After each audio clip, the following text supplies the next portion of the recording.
नमस्कार मित्रांनो, आमच्या चॅनलवर नवीन असाल तर चॅनलला नक्की सबस्क्राईब करा, म्हणजे तुम्हाला मालिकेचे नवनवीन एपिसोड सर्वात अगोदर पाहायला मिळतील. तर तुला शिकवीन चांगलाच धडा या मालिकेमध्ये काय घडलं. इकडे अक्षरा झाडाखाली बसलेली असते आणि ती अधिपती आणि बाळांच्या आठवणीत रमलेली असते. तेवढ्यात तिथे चारुवासचा फोन येतो. चारुवास अक्षराला विचारते, काय करते बाळा. अक्षरा बोलते, काही नाही, मी बसली होती. मग चारुवास सरळ मुद्द्यावर येतो आणि बोलतो की भुवनेश्वरी तुला भेटायला येणार आहे आणि तिने ठरवलं आहे की तुला भेटायचं, म्हणून तिचा कॉल तुला येऊ शकतो. पण तिला तू सरळ नाही म्हणायचं आणि शाळेचा मुद्दा आणि तुझे जे काही मुद्दे आहे ते ठेवायचे, तेव्हाच तू त्या घरला यायचं. आता घरला काही येऊ नको. आपले मुद्दे क्लिअर होतपर्यंत तू तिला होकार देऊ नको, कारण ती लग्नासाठी उतावली झाली आहे, ती काही करायला तयार आहे.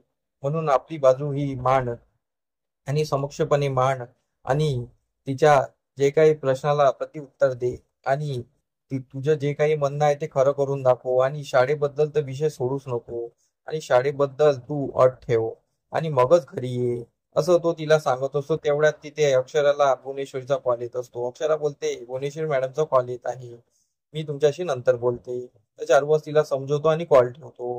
मग अक्षरा भुवनेश्वरीला कॉल करते. भुवनेश्वरी इकडे अक्षराशी बोलायसाठी खूप तडपली असते आणि ती तिच्यासाठी बोलण्यासाठी तिच्या फोनची वाट बघत असते. तर अक्षरा तिला फोन करते. भुवनेश्वरी फोन उचलते आणि हसूनच बोलते की काय सुनबाई, काय सुरू आहे. तर अक्षरा बोलते की बोला, काय झालं. तर मग भुवनेश्वरी अक्षरा बोलते. तर अक्षरा बोलते, माझं नाव अक्षरा आहे, अक्षरा नाही. तर भुवनेश्वरी हसून बोलते, ठीक आहे, आम्ही डायरेक्ट तुम्हाला सुनबाईच म्हणतो, आता तुम्ही आमच्या सुनबाईच आहे आणि तुमची या घराला गरज आहे, म्हणून तुम्हाला आम्ही घरला आणण्यासाठी दुर्गेश्वरीला पाठवलं, आईला पाठवलं. आई तुमच्या खूप जवळच्या आहे, तुमच्या खूप मैत्रीण आहे, म्हणून मी आईला पाठवलं होतं, पण तुम्ही आईलाही नकार दिला. तुमची इच्छा आहे की आमच्यासोबत भेटायची आणि आमच्यासोबत बोलायची, तर आपण तसं करूया. पण तुम्हाला आम्हाला घरला घेऊन यायचं आहे, म्हणून आम्ही तुम्हाला कॉल केला आहे. तुम्ही उद्या आम्हाला एका ठिकाणी भेटा मंदिरात, आम्ही तिथे तुम्हाला भेटू. अक्षरा बोलते, ठीक आहे. अक्षरा मंदिरात आलेली असते आणि भुवनेश्वरी पण आलेली असते. दोघंही मंदिरात तेवढं दर्शन घेतात आणि मग भुवनेश्वरी बोलते की चला सुनबाई, आम्ही तुम्हाला एका ठिकाणी नेतो, तिथे जाऊन आपण बोलूया. मग अक्षरा आणि भुवनेश्वरी एका ठिकाणी जातात. भुवनेश्वरी बोलते की हे आमचं हे ठिकाण आहे, जेव्हा आम्हाला कुठली गुपित मीटिंग मीटिंग वगैरे करायची असली तर आम्ही इथे येतो. आणि अक्षरा आणि तिथे भुवनेश्वरी बसतात. तर भुवनेश्वरी सर्व मुद्द्यावर येते आणि बोलते की तुमच्या घरचे कसे आहेत, काय आहेत.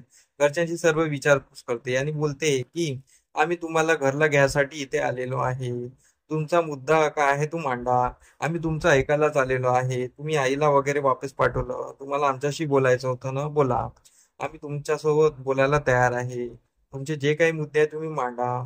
तर अक्षरा सरळ मुद्द्यावर येते आणि बोलते की तुम्ही मला घरातून काढून लावलं असं तुमचं म्हणणं आहे, पण मी स्वतः घरातून निघालेली आहे आणि मला कोणी काढलेलं नाही आहे. आणि तुम्ही बाबाशी लग्न करायचा विचार केलेला होता, तो बिन मी घालून पाडला. मला तुमचं आणि बाबाचं लग्न नाही झालेलं आवडत, कारण की मला नाहीच पाहिजे तुम्ही बाबांनी लग्न केलं पाहिजे म्हणून. पण तुम्ही लग्न करायचा घाट घातलेला आहे, ते मला पटत नाही आहे. आणि तुम्ही आता मला का घरला न्यायला आलेले आहे, आतापर्यंत तुम्ही मला घराबाहेर काढायला लागले होते आणि अधिपती यांनी माझा रिश्ता तुम्ही तोडायला लागले होते. तुम्हाला असं काय झालं की तुम्ही मला घरी घ्यायला आलेले आहे.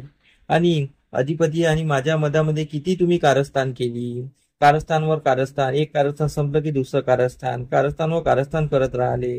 असं तुम्ही का करता आहे आणि अधिपतीने आमचा रिश्ता तुम्ही का तोडायला लागले आहे. तर भुवनेश्वरी बोलते, आम्ही तुमचा रिश्ता कधी तोडायला लागलेलो नाही आहे, आम्ही अधिपतीला समजवू आणि अधिपतीच्या वतीने आम्ही माफी मागतो. अधिपतीने काही चुकीचं बोललं असेल तर, वागलं असेल तर, आणि आम्ही तुमचा संसार वहरायला पाहत आहोत आणि तुमचा संसार झाला पाहिजे यासाठी आम्ही तुम्हाला घ्यायला आलेलो आहे. यानंतर आम्ही तुम्हाला कधीच काढणार नाही, कधी काही बोलणार नाही.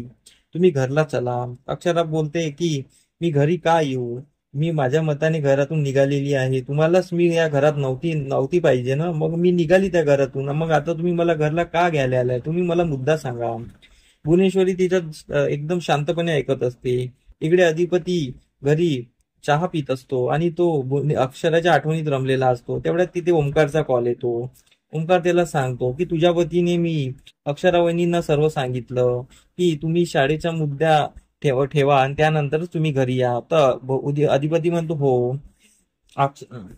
मास्तरीबाईचा शाळा जीव की प्राण आहे. शाळा गेली तर त्यांचं खूप हे होईल, वाके होईल आणि त्यांचं वाके झालेलं मला आवडणार नाही आणि त्यांच्या मनाविरुद्ध मला काही करायचं नाहीये. म्हणून शाळेच्या मुद्द्यासाठी मी बोललो होतो आणि त्यांची शाळेचा मुद्दा क्लिअर झाला म्हणजे सर्व ठीक झालेलं आहे. कारण की मला त्यांचा अपराधी नाही व्हायचा आहे.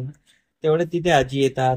आजी अधिपतीशी बोलत असतात आणि आजी बोलतात की भुवनेश्वरी अक्षराशी बोलायला गेलेली आहे आणि शाळेच्या मुद्द्यावर पण बोलणार आहे. माझं फक्त एवढंच म्हणणं आहे की शाळा आणि व भुवनेश्वरी यामध्ये वाद नको निर्माण व्हायला. कारण की अक्षराला शाळा हवी आहे आणि भुवनेश्वरीला शाळा नको आहे. म्हणून त्यांच्या दोघात वाद नको व्हायला असं तिचेच म्हणणं असतं. तर अधिपती विचारात पडलेला असतो की आता काय होणार.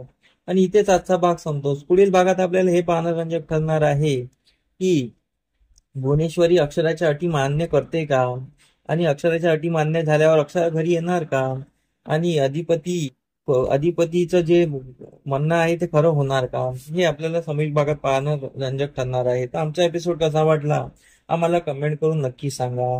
धन्यवाद.